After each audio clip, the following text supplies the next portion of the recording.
courtroom was silent, save for the rhythmic ticking of the clock on the wall. All eyes were fixed on the man standing before the judge, Donald Trump. Once a titan of business and politics, now just another defendant in a case that had gripped the nation. The judge's voice cut through the tension like a knife. "Mr. Trump, your repeated disregard for this court's authority leaves me no choice but to impose a fine. You are hereby ordered to pay $250,000 for contempt." A collective gasp rippled through the room.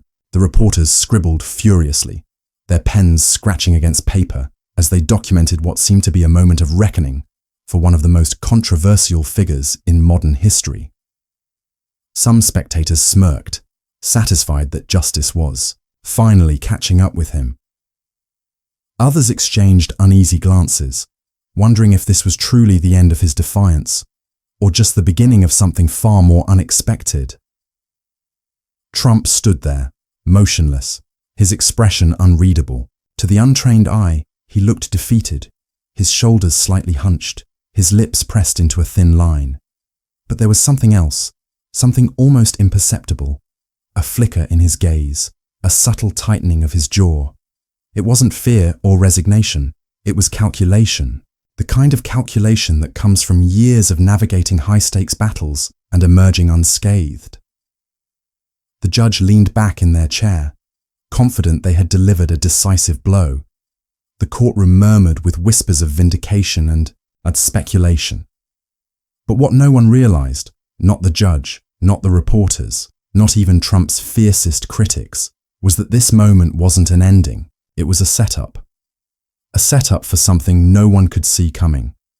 Because Donald Trump wasn't just standing there as a man facing consequences.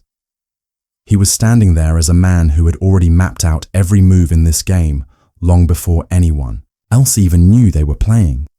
And while they thought they'd cornered him, what they didn't understand was that he was about to turn their own rules against them.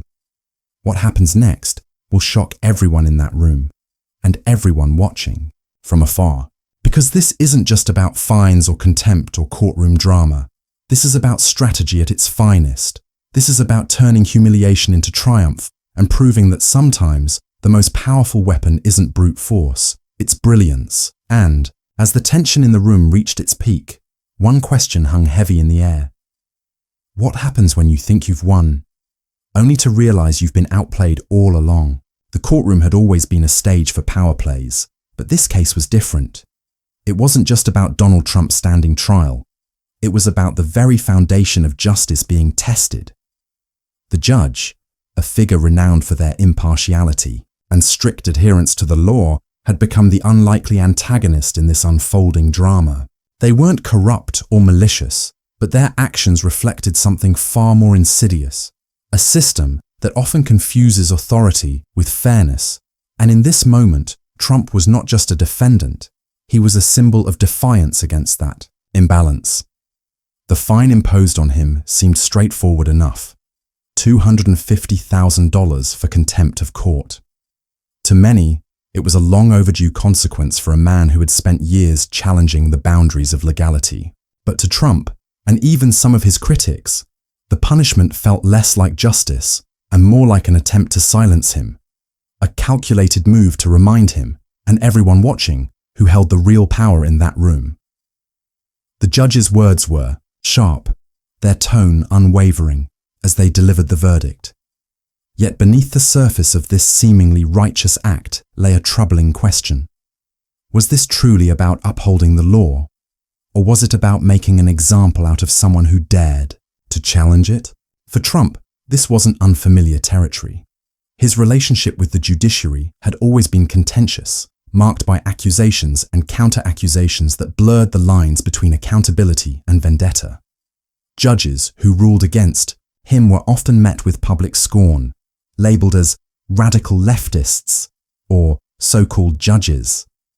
Critics argued that his rhetoric undermined the rule of law, but his supporters saw it differently. To them, Trump's defiance wasn't an attack on justice. It was a stand against a system they believed had long been weaponized against people like them. And then there was the broader context. the power dynamics that extended far beyond the courtroom walls. For years, Trump had been painted as both a villain and a victim by opposing sides of the political spectrum. His critics pointed to his disregard for norms and laws as evidence of his unfitness for leadership. But his supporters saw those same actions as proof of his willingness to fight back against a system they felt was rigged against them. In their eyes, this fine wasn't just about contempt of court. It was about silencing dissent. The judge's decision to impose such a hefty penalty wasn't without precedent, but it carried an air of finality that felt almost performative. The message was clear. No one is above the law, not even Donald Trump. Yet as the gavel struck and reporters scrambled to capture the moment, another narrative began to take shape. This wasn't just about enforcing rules. It was about reinforcing hierarchies. And in doing so, it exposed an uncomfortable truth. Justice isn't always blind. For many watching from afar, this moment resonated on a deeply personal level. It wasn't just about Trump or politics. It was about power. Who has it, who doesn't, and what happens when those lines are crossed. The fine became more than just a number. It became a symbol of something much larger. The struggle between authority and autonomy, between conformity and resistance. In workplaces across America, people saw echoes of their own experiences, being punished not for their actions, but for challenging the status quo. In communities marginalized by systemic inequities, this case felt like yet another example of how rules are often enforced selectively, depending on who you are and where you stand in society's hierarchy. And for those who had ever dared to speak out against injustice only to be met with retaliation, Trump's defiance, however polarizing, struck a chord. But while some sympathized with his plight, others saw it as yet another chapter in a long history of manipulation and evasion. To them, Trump wasn't a symbol of resistance. He was a master manipulator using his platform to twist narratives and evade accountability. The fine wasn't an overreach, it was overdue. Still, one thing was undeniable. This moment had become bigger than Trump himself. It had become a litmus test for how society defines fairness and justice, and whether those definitions apply equally to everyone. As the courtroom emptied and headlines began to circulate, one question lingered. Was this truly justice served? Or was it something else entirely? A reminder that in battles of power versus principle, the lines are rarely as clear-cut as they seem. For Trump, however, there was no time for reflection. He knew what came next would be critical, not just for him, but for everything he represented. Because while the judge may have thought they'd delivered the final word in this case, Trump knew better than anyone. The game wasn't over. It had only just begun. The courtroom was a pressure cooker, and Donald Trump was at its center. For weeks, he had endured the relentless scrutiny of the legal system, his every move dissected and debated by pundits and critics alike. The fines, the gag orders, the accusations, they were piling up like bricks in a wall designed to box him in. And now, standing before Judge Juan Merchan, Trump faced what many believed to be his lowest point. The judge's voice carried the weight of authority as he delivered yet another penalty, a fine for contempt of court. It wasn't the amount that stung. Trump could afford it 1,000 times over. It was what it symbolized. To the world, it was a public humiliation, a reminder that even the most powerful could be brought to heel. But to Trump, it was something far more personal, an attack on his identity, his legacy, and his unyielding belief in his own invincibility. For the first time in years, doubt crept into his mind. Was this it? Had he finally been cornered by a system he had spent decades defying? The courtroom buzzed with whispers of triumph and speculation. Some believed this was the moment Trump would break, that the weight of legal battles, public condemnation, and political fallout would finally crush him. Even some of his closest allies began to question whether he could weather this storm. The media painted him as a man on the brink of defeat, his bravado reduced to silence under the gavel's strike. But behind closed doors, Trump wrestled with emotions he rarely allowed himself to feel. anger, frustration, and something dangerously close to despair. He had built an empire on confidence and control, but here he was, stripped of both in a room where his words held no sway. He replayed the judge's ruling in his mind like a broken record. Contemptuous, dismissive, final. For a man who thrived on being larger than life, this moment felt impossibly small. And yet, Trump wasn't one to wallow in self-pity for long. As he sat alone in his office later that evening, staring at the fine print of yet another court order against him, something shifted. The despair gave way to defiance. He wasn't just fighting for himself anymore. He was fighting for something bigger, for the image he had cultivated over decades as someone who never backed down. He wasn't about to let a judge define his narrative or dictate his fate. He leaned back in his chair and closed his eyes, letting the noise fade away. The reporters' questions, the critics' jeers, even the murmurs of doubt from those closest to him. In their place came clarity. This wasn't just a legal battle, it was a war of perception. And if there was one thing Trump understood better than anyone else, it was how to control perception. The realization hit him like lightning. They wanted him to play by their rules, to accept defeat quietly and fade into obscurity. But that wasn't who he was. He thrived in chaos. He turned adversity into opportunity. If they thought they could break him with fines and rulings, they were sorely mistaken. The choice before him was clear: comply with their demands and retreat into silence, or fight back with everything he had left in his arsenal. His influence, his platform, and most importantly, his ability to turn any situation into a spectacle that worked in his favor. Trump made his decision before the night was over. He would not go quietly. He would not concede defeat, not here and not now. Instead of paying lip service to their authority, he would challenge it head-on. The courts wanted compliance. He would give them resistance. They wanted submission. He would give them defiance. The next morning, Trump emerged from his office with renewed vigor.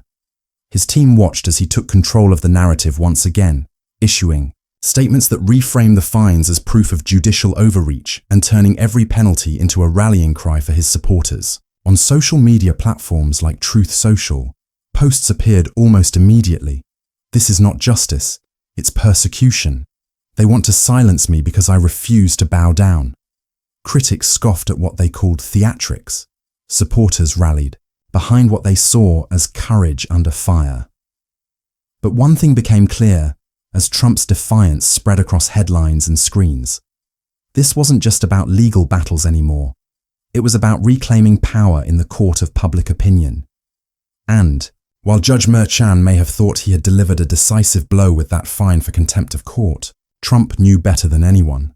Perception is everything. And sometimes all it takes is one critical choice to turn weakness into strength. The tension mounted as both sides prepared for what came next. A showdown that would test not only Trump's resilience but also the very limits of authority within America's legal system. Because while they thought they'd cornered him in that courtroom, what they didn't realize was that Trump had already begun rewriting the rules of engagement. And this time, he wasn't playing defense anymore.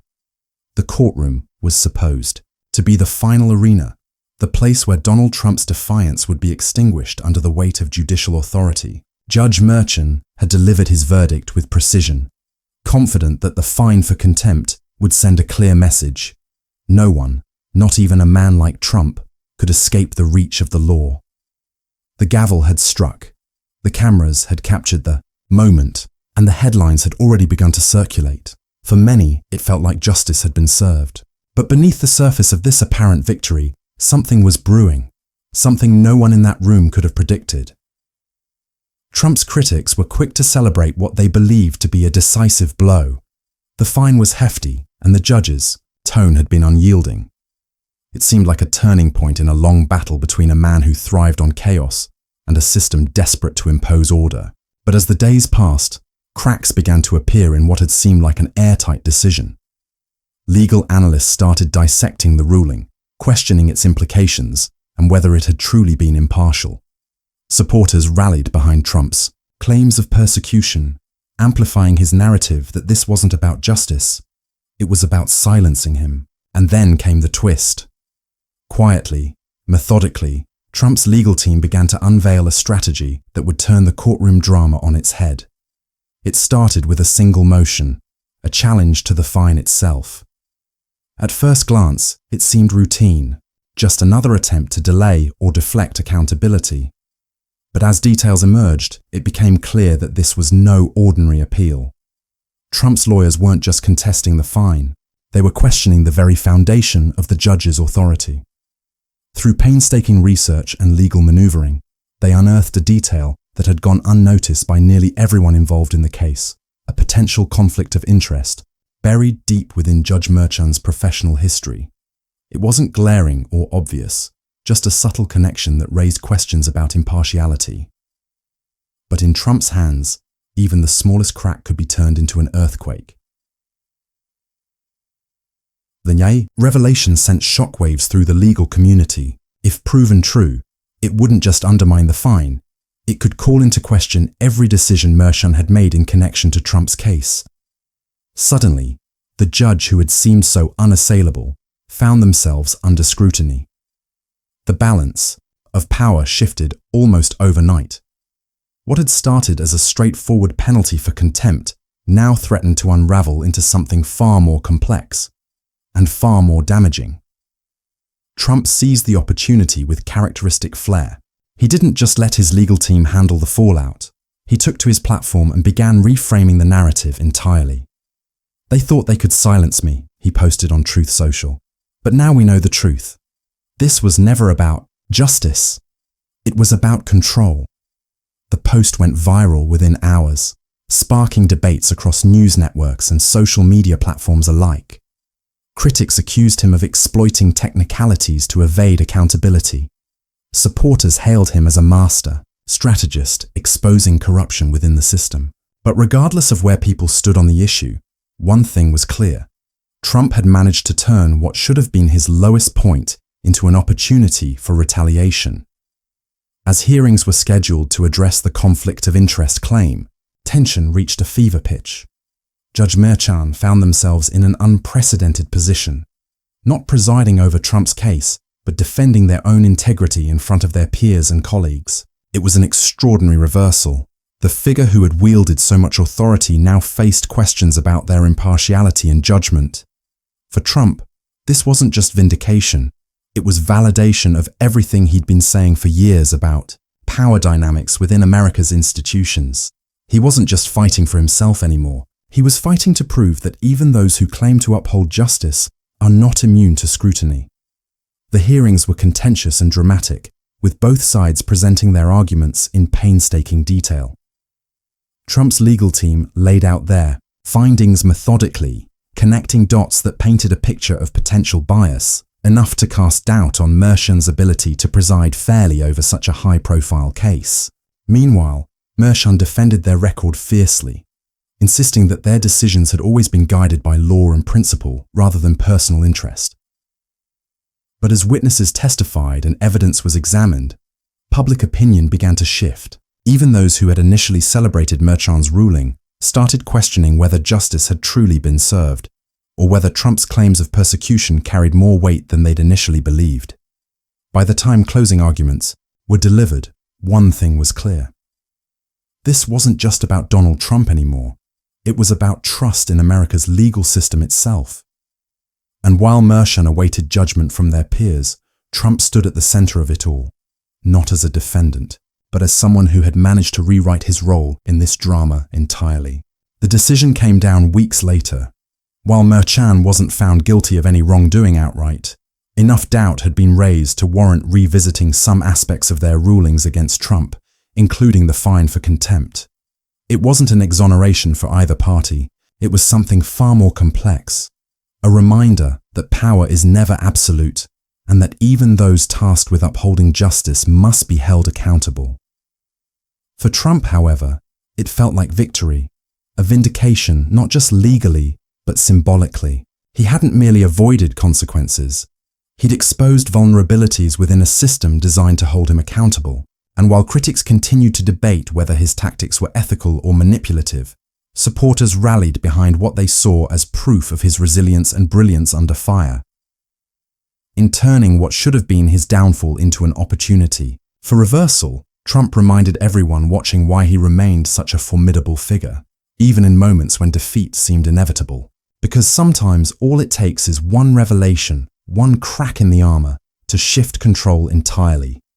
And as Judge Merchan left that courtroom no longer as an untouchable arbiter, but as someone whose decisions would forever carry questions of doubt, one thing became clear.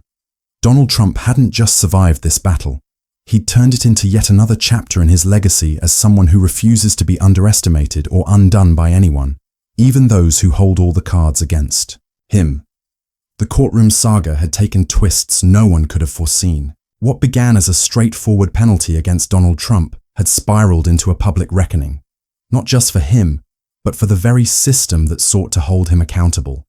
Judge Merchan, once the embodiment of authority, now stood in the shadow of doubt, their decisions scrutinized and their impartiality questioned.